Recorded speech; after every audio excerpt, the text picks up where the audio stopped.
What's going on, 75Junction? It's your boy Sherm. We got some special guests in the house today. We got Benny and Nikki. How y'all doing today?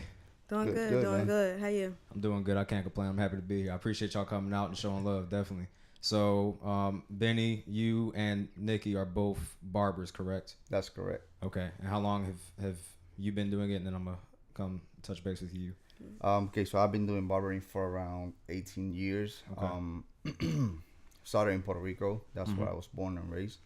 Moved to Virginia when I was 21 years old, probably around since 2006. I moved to VA, Okay. and I've been doing it in VA in Newport News, consistently since.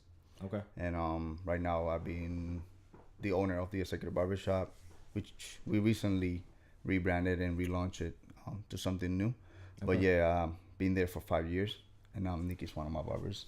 Okay. And how long have you been doing barbering, Nikki? I've been doing it for about 2 years. March 2017 is, I think that's when I first stepped in the shop. Okay. Yeah, been loving it ever since. That's awesome. So how did you two kind of meet up, and how did y'all get the ball rolling with the barber thing? Well, that's the dope story. That's the reason why we're here. So I'm gonna let her share that part of it. Okay. Well, I was working from home for Amazon, and my season was ending like earlier than expected. So I was like, what I'm gonna do? So I've always had like a pair of clippers. I was cutting my son's hair, and people around the neighborhood and stuff like that. But it was like something like I just wanted to know more about it to become better. So Right. I hit up a barber in this area, didn't get a response. So I was looking, and I came across Benny's information, and I was like, yo, he's dope. Got to be in there. So I DM'd him and was asking him if he can give me a chance and everything like that right away. Like, he was like, yeah. He was like, come on up here. Okay. So ever since that day actually changed my life, because I've been the happiest person ever since then. Okay. Yeah. So compared to what you used to do with Amazon, how does barbering compare? Am I saying it right? Is it barbering or is it? Yeah, barbering. Yeah. Okay. Yeah. Or being a barber, like. Okay. I didn't want to like butcher the term. So how has barbering shifted the dynamic of your life as far as day to day workflow, things like that? Because obviously working for Amazon, Yeah. I've heard that they're kind of quick, fast, and in a hurry. Yeah, that's pretty much how I got the boot. I wasn't that Okay. quick, I So, got you.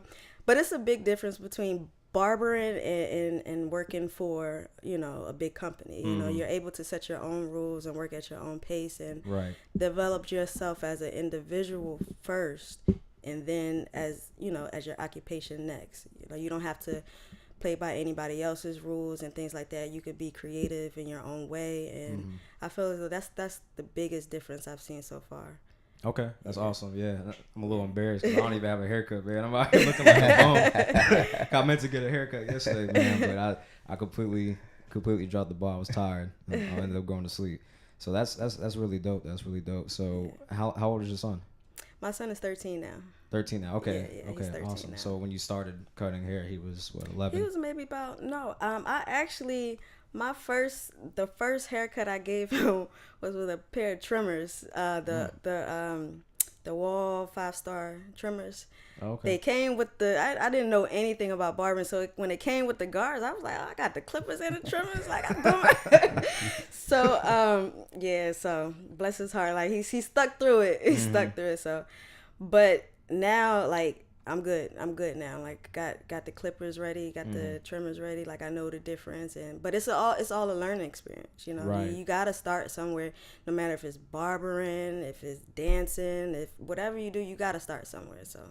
Absolutely. Yeah. Definitely have to start somewhere. Yeah. So, what's your favorite this might be like I don't know how this works with it, because like with people like using cameras and stuff like that, they have a preferred brand, or a lot of times just brand loyalty. Same thing with gaming consoles like PlayStation or Xbox, is brand loyalty. Whichever one you prefer the most sometimes Right. is what you rock with. So is that a similar concept with like your tools when you're barbering, like your clippers? Do you have a preferred brand, or is it just like oh no, this is the top of the line, nothing can beat this brand? I'm a big fan of Wall, so Okay. that was the clipper I started with, So Stick to your roots. Yeah, stick to your roots. I've tried, like many different others, but I always go back to Wall. you know. Okay. So I prefer wall. You know, it's other, you know, things out there that I like to use, but as far as my main go-to, I would say my go-to clipper is the Magic Clip. Okay. Because it's light. I mean, I love the new Wall Senior cordless, but the Magic Clips go to lightweight. Pop the blades on got stuck real quick. Let's see. Benny's like, come on. Right.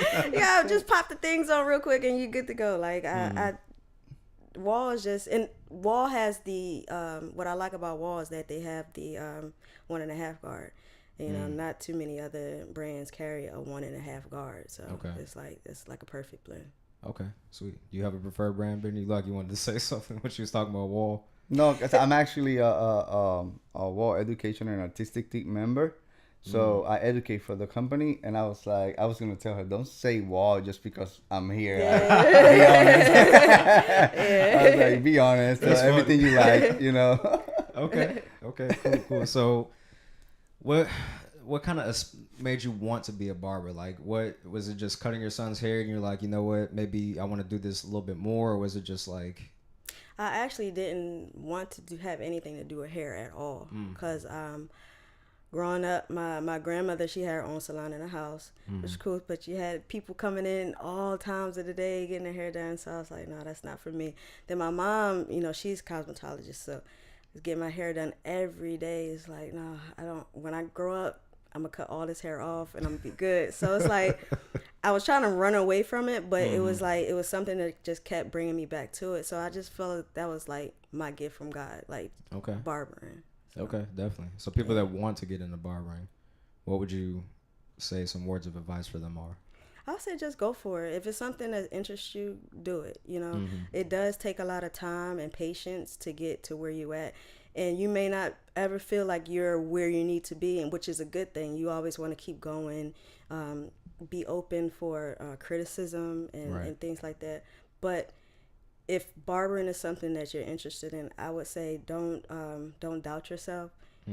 Get with somebody who actually knows what they're doing, and then you can learn from them. Ask all the questions that you want, and then you decide from there whether it's something that you want to continue to do or, you know, find something else. Okay, I got you. Do you feel like a lot of people will do barbering as a kind of like a trend almost? Like, do they just get into it just to say, oh yeah, I'm a barber, and just to kind of be like fatty? Or I've seen a lot of, they think it comes easy and everything is quick, but it's not. Right. I was there for about 6 months at the shop before I took my first client. So imagine going to a place, you're just standing there and looking, you see everybody else doing their thing cutting, and you're just like, man, when I'm gonna get my chance? So it takes a lot of patience. I've seen people, you know, sit at the shop for an hour, nobody come in, they ready to leave. Like, it takes a lot of dedication and hard work. It's not something that you can just wake up and say, hey, I want to be a barber, and then the next day nothing happens. So no, you have to be dedicated to it and everything like that. Absolutely. And I like that you said that you kind of have to be uncomfortable and open for criticism, things like that, because my personal philosophy is, you know, being stagnant or being comfortable breeds complacency. Because when you're comfortable, you're like, I'm fine with this. This is my standard. This is what I'm gonna rock with. Right. And if you don't try anything new, if you're not open to learn new things, you're gonna stay stagnant. You're never gonna progress. Yeah. So that's dope. So I got a pretty interesting question for you. Okay. So when do you think somebody should give up on their hairline? like when is it to a point where you're like, hey man, if I do your hairline, if the natural line is gonna push it back, like when do you think that they should just stop? Like, I say and have you had this happen before where you're like, I don't know about this one. see right, I've had a couple of hairlines where I'm like, man, I'm looking at him like, I don't know but that's when you gotta use your special skills that you learn throughout the years. Like, you don't always have to put a line. You can always you could do it natural and it could come out just as nice, you know what I'm saying? So I got you. it's all, you gotta finesse it. You gotta finesse it. You Get some always spray want paint. to, yeah. I put a little bit up there. don't Whatever wash it your hair takes. for a couple days, you know. Right. But yeah, it's always ways to finesse it, you know. Okay. It's always ways to finesse it. Okay, I got you. Do you have a specific type of hair that you prefer to cut? Because like obviously everybody's hair is different. You know, whether you're white or whether you're black, there's obviously differences. Whether it be texture, the flow of the hair, things like that. You know, do you have a preferred type or a type you specialize in? I prefer straight hair. I like to, well, I like to do a lot of comb overs because I like to. I feel like you could be more creative with the top styling and things like that. Okay. At first, when I first started, I was cutting majority straight hair. It wasn't within the last like 6 months where I started cutting texture hair, curly hair, and stuff like that. So I'm starting to get better at that. But I prefer my go-to is the straight hair because I know that. I got you. Yeah. So when you were coming up, did you have to defer to Benny a lot, like as far as like guidance and stuff like that? Like, hey, like there's this situation, like as far as cutting your hair, like so you got a client, right? And you're trying to do a specific, like if you're trying to do a fade or something, you're like, hey, I don't know if I'm using the right guard for this. If you consulted him, like hey, can you come help me out with this or? Oh yeah, Okay. And he doesn't mind the questions, and if I have him, I'll ask him. Even till this day, like I'll ask Benny questions. I don't feel like a barber should ever get to a place where they feel as though they know everything, you know, because you don't. So even to this day, I'll ask him, hey B, what's up with it? I don't feel like, or if I don't feel like I did something right, B, I don't feel like I did this right. And he's always there to tell me what I did right, what I did wrong, to show me and to move forward, basically. Even with the bad days, like it's crazy because he can tell sometimes, like automatically if I feel as though if the cut was great or not, and he'll talk to me, you know, and he'll give me that pep talk. Don't give up, stick it out, and he'll offer advice as far as other people to look into. He's not selfish. He doesn't want me to just go to him.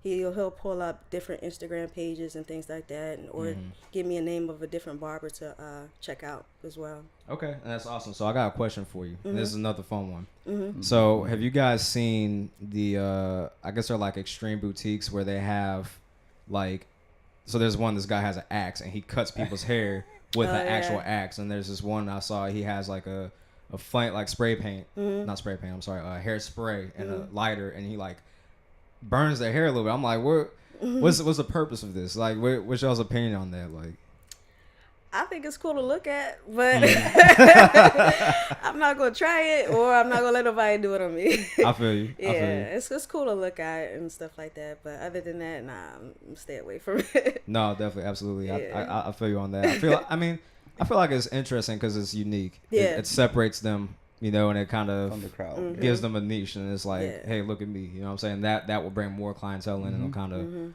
boost their ratings or whatever. Yeah. Anything like that's concerned. So I wanted to ask you real quick, Benny. So Yeah. with your business, what made you want to start a barbershop exactly? Because I mean, you've been cutting hair for a while, so you're like the next step is to own a barbershop. Yeah, well, being a owner is not really a goal for everybody, I would say. At the beginning, when you do it thinking that you're gonna be making a lot of money. We all get into businesses thinking that having only that in your mind, money. Right. Reality is that that's the last thing you make. Exactly. You know? Like you have to start thinking on working on yourself, growing yourself, getting the right knowledge, and bringing the people in and learn how to help others grow in their personal life. And then money start kicking when you start working on yourself and helping others develop too in whatever you do. In this case, it's barbering, you know, the industry that I work. Because nobody really commit to you when you don't even have a vision. Like when you don't have a vision, you don't have direction, you don't have, okay, you have this cool place, you have a name, you maybe have a Instagram fame and stuff like that. But if your business don't have a vision, don't have, like, it's not constantly evolving, and like you said earlier about talking about those crazy videos, you know, separate yourself from the crowd or from everybody else doing the same thing you do, then people won't stick around. They will outgrow the business and then they will leave. And I went through that, you know, and I'm like, I'm to the point in my life that I'm constantly working on myself. not only like I recently did a $1,500 investment to go take a 3-day course in New Jersey. I have to pay food. I have to pay for hotel, you know. And I'm 18 years in the industry, and I'm making $1,500 investment to go learn more, you know, about it. Right. Because I want to grow. I want to learn stuff that my guys in the shop don't know, so I can come back to the shop and do it, so they can come see, you know, and learn some, and then develop themselves into better artists, you know. Because it's essentially investing in your own business, because you're learning something and you're bringing that skill back to your barbers. Definitely. Bettering them, which is going to up clientele, because they're going to be like, oh, this person's really dope. They can do something that I've never seen done before, so I can come back here with confidence that I'm going to leave with the best haircut I can get. Definitely. Nice. So so it's just like I listened to a lot from Gary Vee, and when he said that you have to fall in love with the process and not just think about the money. Like, that's what I've been feeling for the last year and a half. Like, falling in love with every process, like all the challenges. You know, I was born and raised in PR. I don't have the perfect English. I still go anywhere right now, and I'm teaching for a company, you know, classes in English. I never saw myself teaching a full class in English. It's not the language that I dominate. You know, I can teach a class in Spanish easy. I killed it. You know, so those are challenges. I won a 2017 first wall online barber battle. My first year doing platform work for this company was super, like, extremely challenging, bro. Standing on that stage, sweating. But I was like, what? My first show was in Long Beach, California. It was the ISSE last year in 2018. When I stepped on that stage, I was sweating, bro. I bet. Bullets. I bet. I asked myself at that moment what I'm doing here. I mean, why did I even sign up for the competition, you know? But then, you know, you start going through it, and then I got off stage, and my boss came to me and gave me some advice, and the other artists from the industry gave me some advice. And I felt like, okay, like I'm messing up on stage, but I'm growing. You know, we talk about growing pains, but right. You know, like when you go through stuff like that, you start understanding a lot of terms that big entrepreneurs talk about. They say, I listen to Gary Vee talking about stuff. Then when I go through my processes, then I really start understanding these people. Right. And I believe that is why I do what I do, why I have the shop, and I planning on opening like more shops, because I want to, I guess, help other people grow in the industry too. Okay. You know. Awesome. That's awesome that you say that, because like you said, falling in love with the process is like a similar concept with the podcast. You know, provided I started in October, but I mean, from October to this point, I mean, the people I've met, the connections I've made, that's what drives me to do it, and that's why I love doing this. You know, I also like talking to people too, but I mean, it's not for the money. I'm not getting any money for this. You know, I spent money on the setup, I spent money on everything, and that, just the connections and the interactions with people alone is enough payment for me, you know? So that's, and like I said, that's why I appreciate you guys coming out, because I mean, you didn't have to, and you did, you know, you gave me a chance, and I appreciate you giving me a chance and allowing me to give you my platform to talk about your business and to talk about, you know, your ventures as a barber and how you came up and things like that.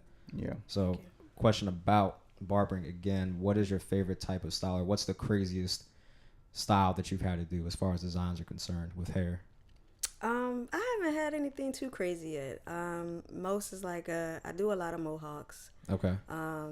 And sometimes, you know, the parents, you know, want designs, little lines in them. But I haven't had anything too crazy. I like transformation cuts, though, like cutting off somebody's locks, and then they want some waves after that, something like that. I like those cuts a lot, though. Okay. Yeah. Okay, nice. So you haven't had to do any, like, crazy tribal designs? No, not yet. Like okay. Not yet. I got you. Later down the road, then, probably. Yeah. Have you done anything crazy like that, Benny?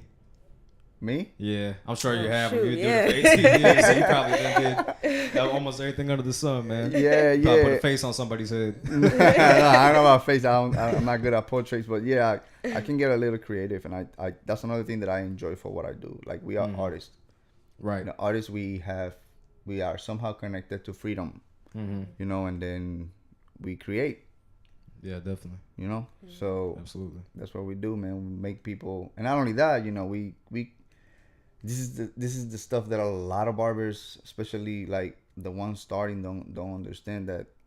Sometimes it's not about doing the sharpest line. Sometimes it's not about doing the dopest design. Sometimes not about none of that. And I'm gonna change that. I'm gonna correct myself. It's not even about that. It's not sometimes not even about that. It's about providing the experience. It's about like be relationships. Not everybody's gonna like you. You know how it is. Yep. You know we get hate and people talking down without even knowing you. You know, stuff like that. That happens in every industry, I would say. But it's more than getting crazy and creative or the haircut. It's more about the experience. You know, like how high is the depression percentage on in this country? I don't know the exact percentage, but it's It's very high. high. It's Suicide, definitely people, you know, committing suicides and stuff like that. right. The barber have the capacity, I would say, to have somebody sitting on a chair and calm that person down, talk to them, give them a nice shampoo, you know, put a hot towel, relax them, give them some therapy and stuff like that. And Right.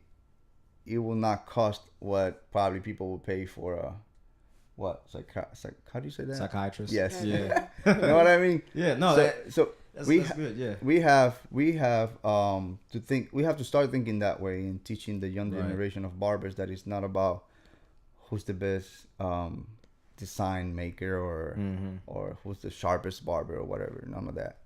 I'm glad Like, you just, said that. Just think about your community and your people that you have blessing to have in your chair that support your life.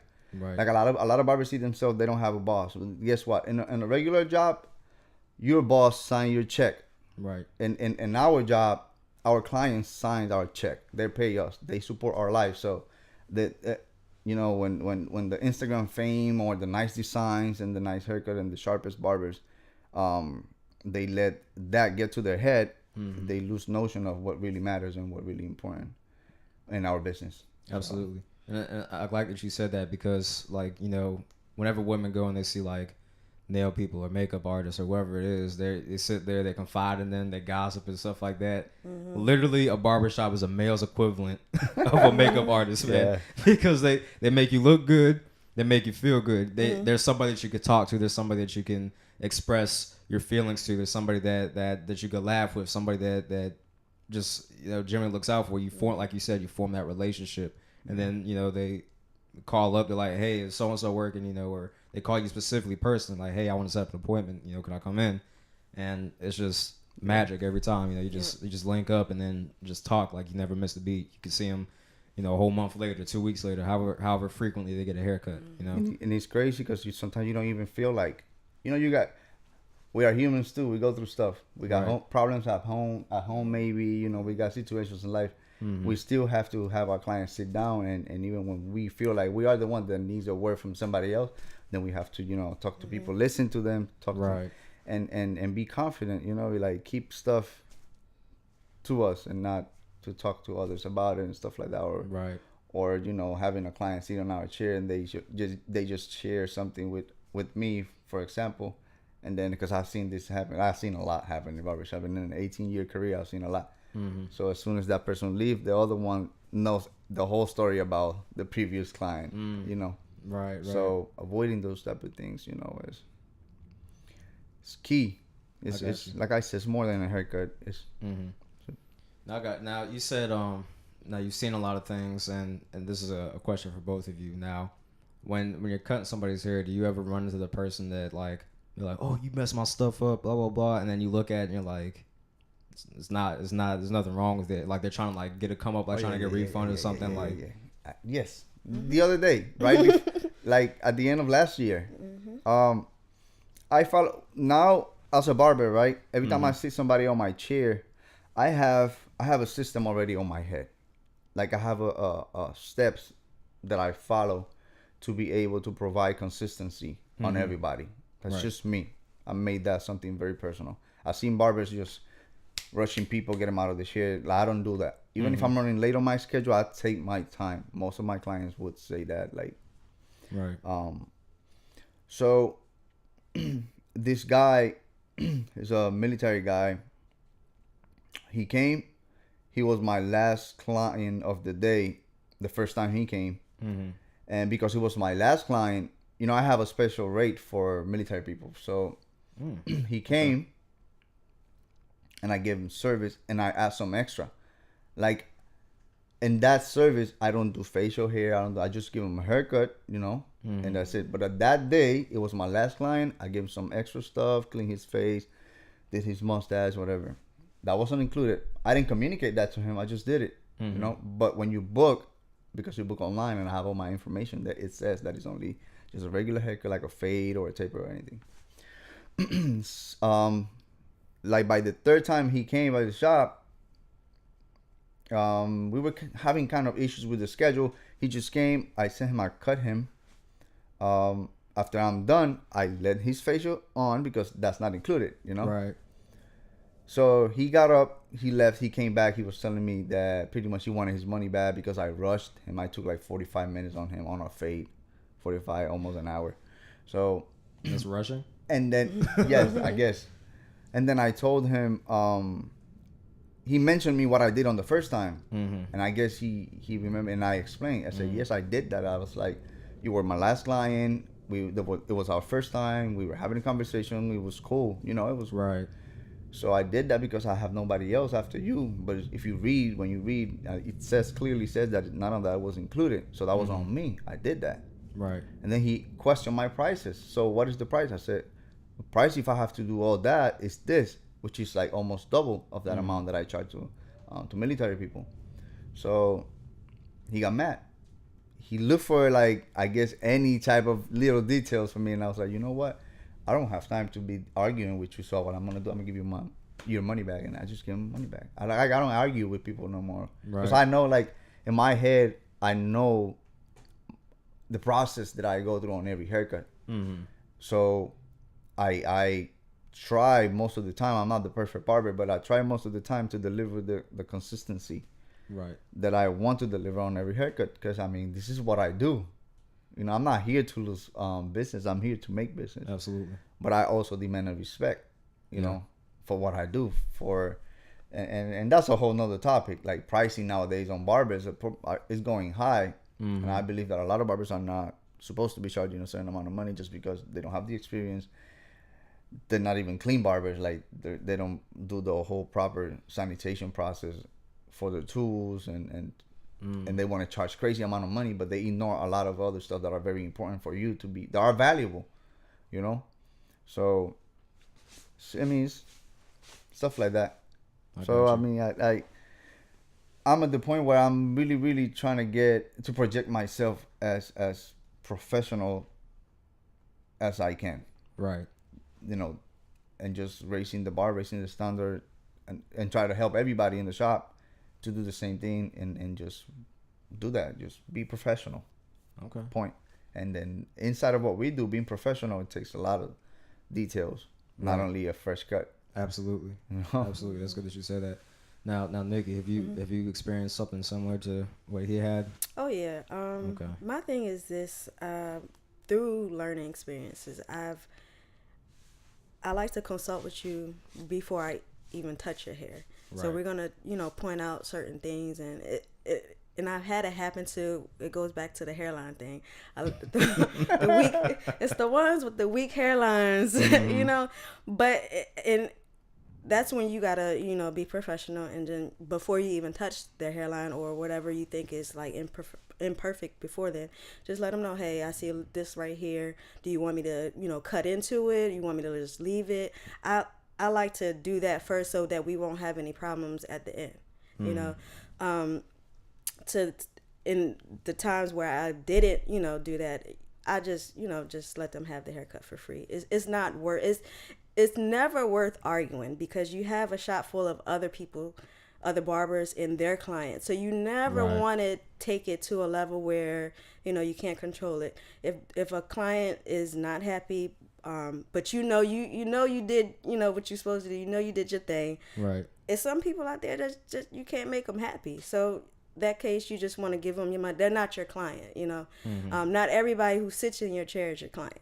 Right. And we all have to, as barbers, we have to remember that, or in like that saying, all money isn't good money. You know, you can say the same thing. Absolutely. You know, but whoever sits in your chair, you just want to give them 100%. And if they're not happy, then they're not happy. You just got to do whatever you need to do and move on.